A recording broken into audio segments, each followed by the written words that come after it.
Korupsi. Semua orang tentunya sudah tidak asing lagi dengan istilah tersebut. Tindak kejahatan korupsi di Indonesia saat ini sudah menjadi wabah atau penyakit yang sulit disembuhkan.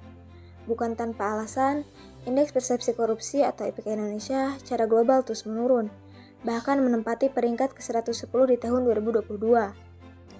Seperti yang kita ketahui akhir-akhir ini, beredar di semua platform media sosial, tindak kejahatan korupsi yang dilakukan oleh seorang rektor di salah satu universitas yang cukup terkenal di Indonesia. Ya, seorang rektor Universitas Udayana, Profesor Inyoman Gede Antara ditetapkan sebagai tersangka kasus korupsi dana sumbangan pengembangan institusi mahasiswa baru tahun 2022. Dengan ditetapkannya Rektor Universitas Udayana sebagai tersangka oleh Kejaksaan Bali, total tersangka mencapai 4 orang.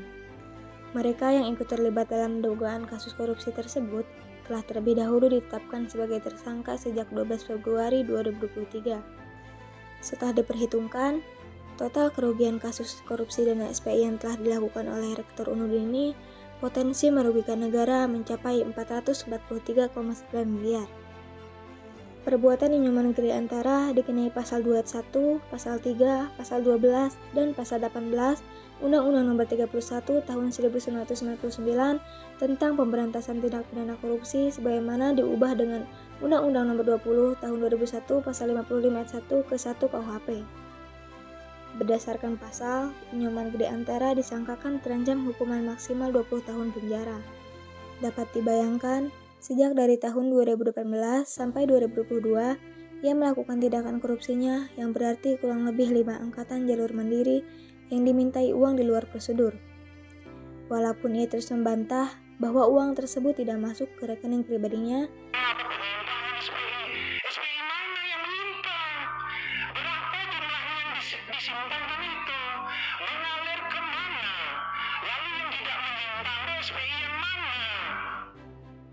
dia mengatakan pungutan sumbangan pengembangan institusi di lingkungan Universitas Udayana telah berjalan sesuai dengan prosedur hukum yang ada, serta berlaku di beberapa universitas negeri di Indonesia yang telah diatur dalam peraturan menteri. Namun Gede Antara mengatakan pungutan sumbangan pengembangan institusi di Universitas Udayana telah berjalan sesuai prosedur dan sah sesuai peraturan menteri. Penetapan status tersangka terhadap seorang rektor atas tuduhan menerima suap bukan sekali ini terjadi. Terdapat Rektor Universitas Lampung, Karomani, ditetapkan sebagai tersangka kasus suap. Karomani menerima suap melalui penerimaan mahasiswa baru jalur mandiri Universitas Lampung tahun 2022. Karomani mendapatkan uang sebesar 5 miliar melalui dana suap titipan mahasiswa baru. Memang benar, hampir semua universitas yang membuka jalur mandiri terdapat dana untuk SPI. Hal itu bertujuan untuk meningkatkan kualitas pelayanan dan untuk menunjang penyelenggaraan kegiatan akademik di kampus. Namun, jika dana yang mahasiswa jalur mandiri keluarkan tersebut terbukti hanya untuk memperkaya oknum tertentu, berarti kebijakan tersebut harus diawasi dan dievaluasi oleh pihak berwenang. Rasanya miris sekali bukan?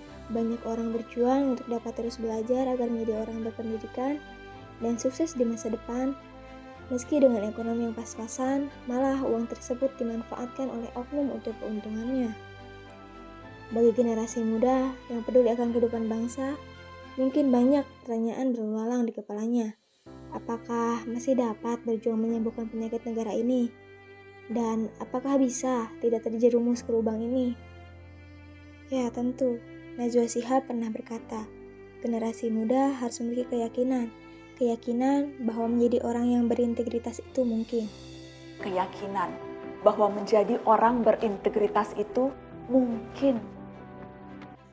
Maka dari itu, mari lawan korupsi dan menjadi generasi muda yang memiliki integritas, yang dapat mensejahterakan kehidupan bangsa.